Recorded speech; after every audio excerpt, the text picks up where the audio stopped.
Hadirin dan hadirat serta para pemirsa yang saya hormati. Assalamualaikum warahmatullahi wabarakatuh. Alhamdulillah wassalatu wassalam ala Rasulillah amma ba'd.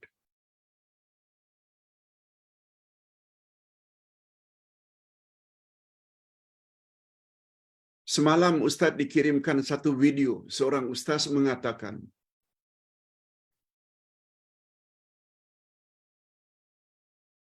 kalau ingin berdoa untuk ibu bapa yang sudah meninggal dunia,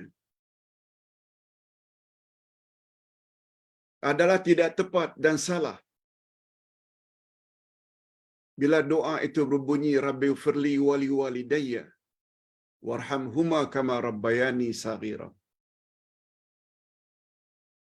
Yang betul itu adalah Allahumma ghfir lahum, warhamhum, wa'afihim, wa'fu anhum.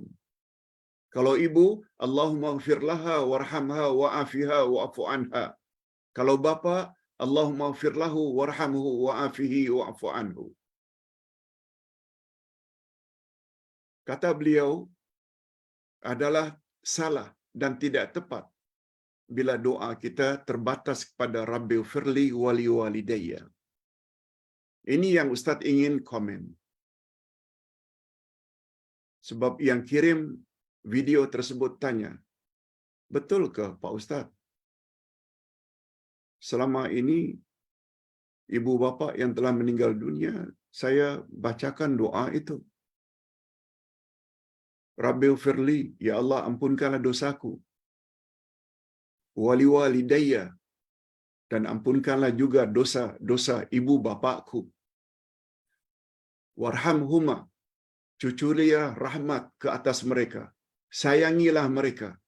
Kama rabbayani saghira, sebagai mereka telah didik aku sejak dari kecil. Katanya, doa tersebut tidak patut dibaca untuk ibu bapa yang sudah meninggal dunia. Minta maaf, itu pandangan beliau. Tapi kalau kepada Uday, kepada Ustaz, ditanya, mohon pencerahan Pak Ustaz. Ustaz jawab, kedua-duanya boleh. Allahumma ghfir lahum warhamhum wa'afihim. Boleh.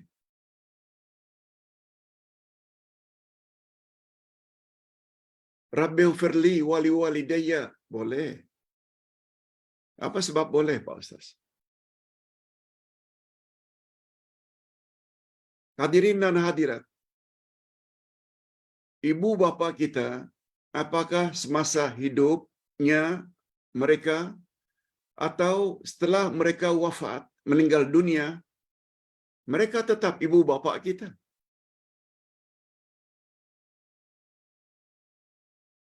Ustaz bawakan dalil.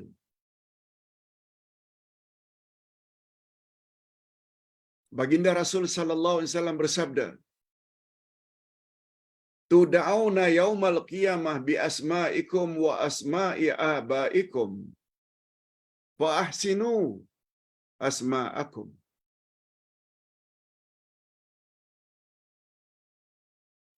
Kamu nanti di hari kiamat dipanggil dengan menyebut namamu dan nama bapa-bapa kamu. Oleh sebab itu, berilah anak-anak kamu nama yang baik-baik. Maknanya sampai hari kiamat, di alam akhirat, mereka tetap ibu bapa. Sama ada kita boleh tolong, tak boleh tolong, itu bab lain. Ustaz bacakan sekali lagi. Tud'auna yaumal qiyamah, kamu dipanggil pada hari kiamat, bi asma'ikum, dengan menyebut nama kamu, wa asma'i abaikum, dan nama bapa-bapa kamu. Fa ahsinu asma'akum. Oleh sebab itu bila dapat anak, berilah nama anak dengan nama yang baik-baik.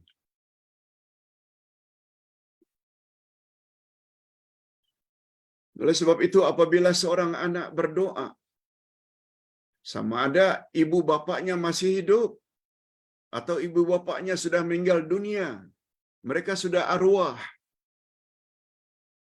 Arwah itu jamak dari roh. Ibu bapa itu arwah. Ibu roh ibu, bapa roh ibu. Tapi kalau ibu bapa, uncle, auntie dan lain-lain, itu namanya arwah.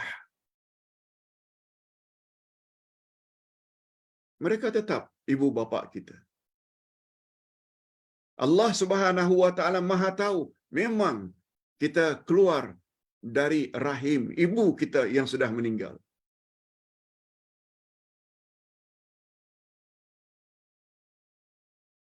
Sebabnya Ustaz tidak begitu setuju kalau doa macam itu tidak tepat bila untuk ibu bapa yang sudah meninggal dunia. Allahumma fir laha warhamha wa'afiha wa'fu anha, boleh? Rabbi ufirli wali walidayya warhamhuma kama rabbayani saghira, juga boleh. Mengapa kita sempitkan sangat?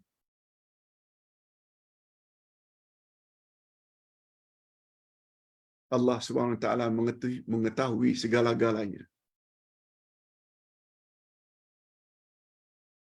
Andai kata dalam sujud yang kita tidak boleh bercakap dalam bahasa lain selain bahasa Arab,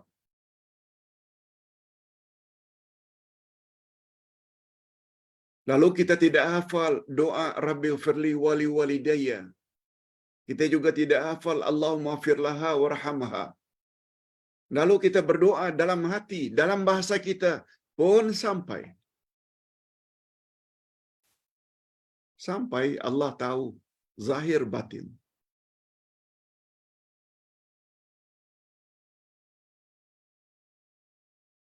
Perkara ini Ustaz anggap mustahak, sebab dalam hadis sahih riwayat Imam Bukhari, Rasulullah sallallahu alaihi wasallam berdoa. Rasulullah sallallahu alaihi wasallam bersabda,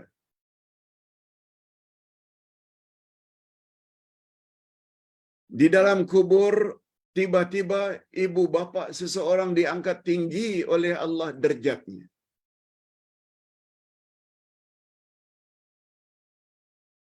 Lalu jenazah tersebut bertanya, Rabbi, ayu syai'in hadza? Oh Tuhan, mengapa derajatku tak semena-mena engkau angkat setinggi ini? Lalu dijawab, waladuka yastaghfiru laka fid dunya. Karena anakmu baru sebentar di dunia memohon agar aku ampun dosa-dosamu. Dengan kata lain, doa anak-anak untuk ibu bapaknya tidak pernah terhalang. Langsung dikabulkan oleh Allah. Ini sebagaimana sabda Nabi, hadis sahih riwayat Imam Muslim.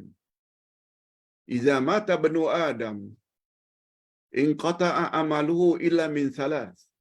Bila mati anak cucu Adam, semuanya terputus, kecuali 3.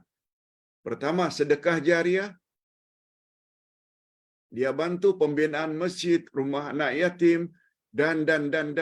Itu sedekah jariah. Yang kedua, ilmin yuntafa'u bih, ilmu yang dapat diambil manfaat daripadanya. Contohnya, ilmu-ilmu dalam tazkirah ringkas ini, bila dapat diambil manfaat, maka yang menyampaikannya dapat pahala. Sama ada menyampaikan directly atau para jemaah share kepada yang lain, itu juga menyampaikan dan membawa makna dakwah, tak akan dapat pahala. Dan yang ketiga, waladin salihin yad'ulah, anak-anaknya yang beramal saleh lalu mendoakannya, langsung sampai kepada ibu bapa. Sekali lagi, mau baca Allahumma ighfir lahum warhamhum wa'afihim boleh. Lalu membaca Rabbighfirli wa liwalidayya warhamhuma kama rabbayani shaghira juga boleh. Apalagi Rabbighfirli wa liwalidayya ini dalam Al-Quran. Doa yang dianjurkan oleh Allah Subhanahu wa taala. Mudah-mudahan kuliah ringkas seperti ini mendapat manfaat. Sila share kepada kawan-kawan supaya kita juga dapat pahala berdakwah. Wabillahi taufiq wal hidayah. Wassalamualaikum warahmatullahi wabarakatuh. Subhanakallahumma wa bihamdik asyhadu an la ilaha illa anta astaghfiruka wa atubu ilaik. Assalamualaikum warahmatullahi wabarakatuh.